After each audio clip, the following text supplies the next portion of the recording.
अस्सलाम वालेकुम। आज की इस वीडियो में हम क्रब साइकिल को पढ़ेंगे और इसको समझने की कोशिश करेंगे कि ये क्रब साइकिल क्या होता है। क्रब साइकिल को टीसीए भी कहा जाता है, यानी कि इसको ट्राई कार्बोक्सिलिक एसिड भी कहा जाता है और इसको सिट्रिक एसिड साइकिल भी कहा जाता है। और ये क्या करता है? It supplies energy and also provide many intermediates required for the synthesis of amino acids glucose and heme. ये एनर्जी सप्लाई करता है और जब हमारी बॉडी में अमाइनो एसिड्स ग्लूकोज और हीम की सिंथेसिस होनी होती है तो उसको एनर्जी सप्लाई करता है और बहुत सारे इंटरमीडिएट्स भी सप्लाई करता है, और यानी कि उनको सिंथेसिस के लिए इंटरमीडिएट्स भी जो रिक्वायर्ड उनको प्रोवाइड करता है। उसके बाद है it connecting almost all the individuals metabolic pathway. ये क्या करता है? हमारी जो बॉडी में जितने भी मेटाबॉलिक पाथवे चल रहे होते हैं उसको क्या करता है? कनेक्ट करता है। उसके बाद है it essentially involve the oxidation of acetyl CoA to carbon dioxide and water. ये क्या करता है? एसेंशली इन्वॉल्व होता है the oxidation of acetyl CoA to carbon dioxide and water.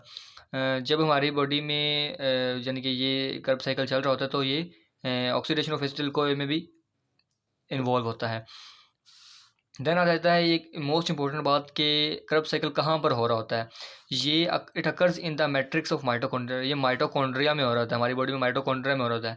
और इट इज़ एरोबिक पाथवे। ये एनारोबिक नहीं बल्कि एरोबिक पाथवे जिसमें ऑक्सीजन की ज़रूरत होती है इस कर्ब साइकिल इस किसी भी चीज़ को यूज़ करने के लिए, यानी कि इट रिक्वायर्स ऑक्सीजन, और इस साइकिल को चलाने के लिए ऑक्सीजन की ज़रूरत होगी। उसके बाद हम साइकिल पढ़ते हैं आगे इसका।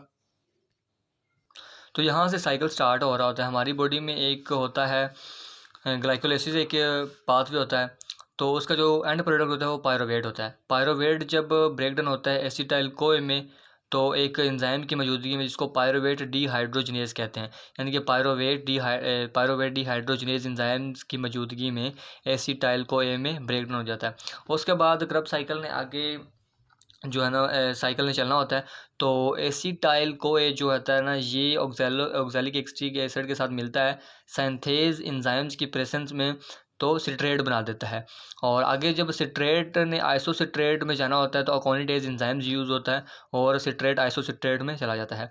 देन आइसोसिट्रेट ने जब अल्फ़ा कीटोग्लूट्रेट में जाना होता है तो एक NADH प्रोड्यूस होता है और कार्बन डाइऑक्साइड रिमूव हो जाती है। तो इसमें क्या हो रहा है? एंजाइम डीहाइड्रोजनेज एंजाइम यूज़ हो रहा है। एंजाइम्स ऐसे याद करना बहुत टफ है, लेकिन मैं आपको एक एंड पे टेक्निक बताऊंगा तो उससे आप बहुत आसानी से एंजाइम्स याद कर सकेंगे। उसके बाद अल्फ़ा कीटोग्लूट्रेट सुक्सिनाइल को ए में जाना होता है और डीहाइड्रोजनेज की एंजाइम्स की मौजूदगी में इसमें भी कार्बन डाइऑक्साइड रिमूव हो जाता है और NADH प्रोड्यूस होता है। उसके बाद आ जाता है सुक्सिनाइल को ए, इसने सुक्सिनेट में जाना होता है, यानी कि सुक्सिनाइल को ए कन्वर्ट होता है सुक्सिनेट में थायोकाइनेज एंजाइम्स की मौजूदगी में, और इसमें भी एक ATP प्रोड्यूस होती है। और जब सुक्सिनेट कन्वर्ट होता है फ्यूमरेट में, इसमें भी डीहाइड्रोजनेज एंजाइम्स यूज़ होता है और FADH2 प्रोड्यूस होता है। देन फ्यूमरेट से फ्यूमरेट मेलेट में जाता है और फ्यूमरेज एंजाइम्स की मौजूदगी में। उसके बाद है मालेट जो होता है ये फिर डीहाइड्रोजनेज एंजाइम्स की मौजूदगी में ऑक्सैलिक एक्टिक एसिड में चला जाता है और NADH प्रोड्यूस होता है। तो मैं आपको दिखाता हूँ कि किस तरह आपने ये एंजाइम्स याद करने हैं और इस साइकिल को किस तरह याद करना है। तो सबसे पहले आप देखें, जहाँ पर भी NADH प्रोड्यूस हो रहा होगा वहाँ आपने डीहाइड्रोजनेज एंजाइम्स लिखना है। अब देखें, डीहाइड्रोजनेज आप एंजाइम अकेला भी लिख लेंगे तो गलत नहीं होगा। तो अगर आप इसका मतलब पूरा नाम लिखेंगे तो वो ज़्यादा मतलब अच्छा रहेगा। तो अब जैसे देखिए यहाँ पर आइसोसिट्रेट से अल्फ़ा कीटोग्लूट्रेट में गया तो इसमें डीहाइड्रोजनेज एंजाइम यूज़ होगा। अब हम इसका असल नाम कैसे देंगे? आइसोसिट्रेट डीहाइड्रोजनेज कहेंगे। जो पीछे सबस्ट्रेट होगा उसको इसके साथ मिला देंगे तो इसका प्रॉपर नाम बन जाएगा एंजाइम्स का।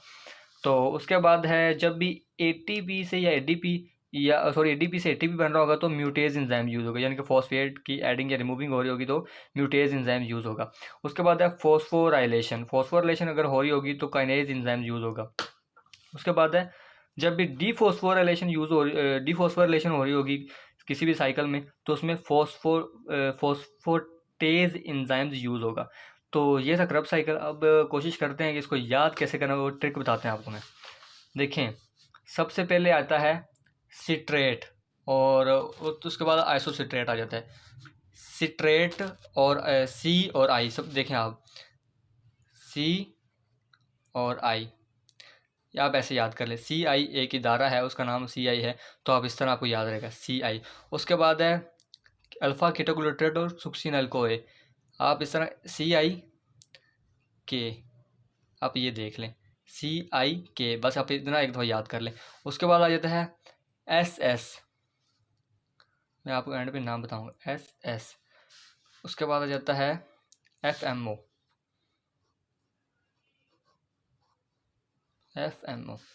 CI एक इदारा है, CI ओके है, यानी कि CI ठीक है, CI एक इदारा है वो ठीक है। उसके बाद आता है SS, बस आप याद कर लें CIK SS।